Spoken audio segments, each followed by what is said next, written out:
Every time we go, as you and I live this way every day, we remember those other Christians, those ordinary people who are likewise called into the work of Christ. Likewise called. That's your trump word. Yes. In this little paragraph that you're given. Likewise called. Likewise called. And they may never set their feet on the fields that we set our feet on. But because they care, because they have heard the call of God and invest themselves in this ministry through their financial contributions, their mission seed gifts, they are literally there with us.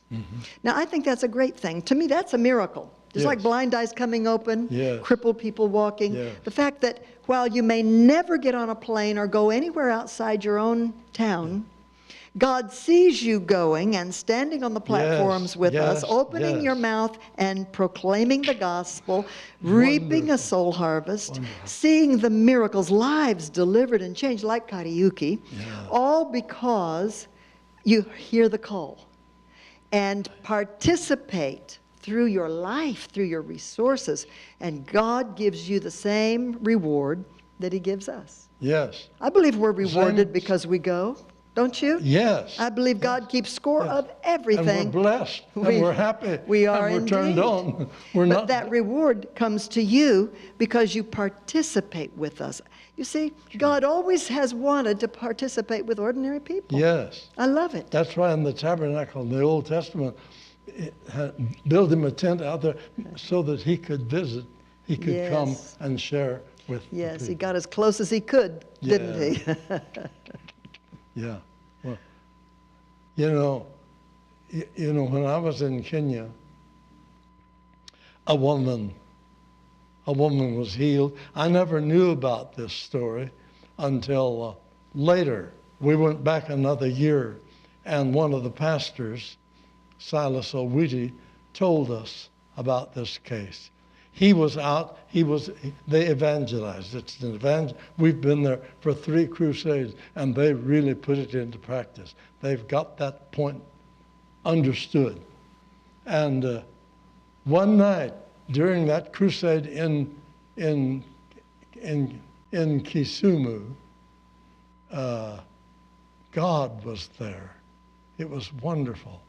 And a little woman, we found out, was healed. Pastor Owiti said that he was out evangelizing among the people, and he heard this story, and he was amazed when he heard it. He didn't even know about it. That woman had heard about our crusade. She had a boy who was sick in some way. I don't remember how, but she lived 4 days away from the crusade. 4 days walking. They came. The boy helped his mother, and they came. How could they eat 4 days going and 4 days coming? They had a can that they'd got at the grocery store, an empty can, and they filled it with meal. I'm telling you this so that you'll know Jesus Christ is the same yesterday, today, forever. He is the same with the woman. He is the same with the man. Jesus Christ is alive. And when you read it in the Bible, it's true today. So that woman and her boy filled that can with meal and walked all the way to Kisumu. 4 days. Can you imagine that? Would you do that? People ask me a lot of times, why does it seems like more people get healed over there than over here? Well, that story would be one of them, wouldn't it? Yeah. But it was beautiful how that boy was healed.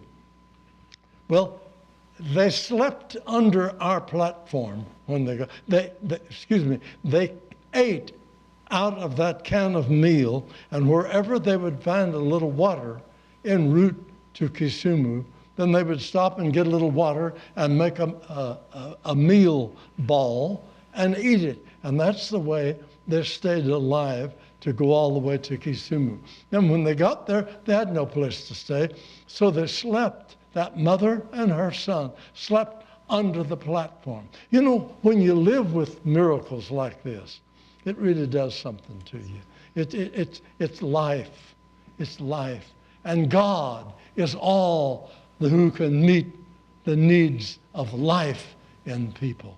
Well, they slept under the platform, and it was so precious. But nobody knew their need. Nobody knew that they had walked all that way, because crowds of people, and they jammed up against the platform, and so nobody knew about it. We didn't know about it at all, and so. But months. It was maybe a year later when Silas Owiti was preaching here in the USA, and he told us the story.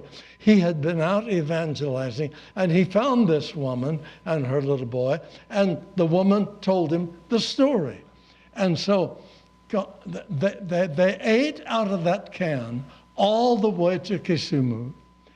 They slept, and then they came back, walked 4 days back, eating out of that can.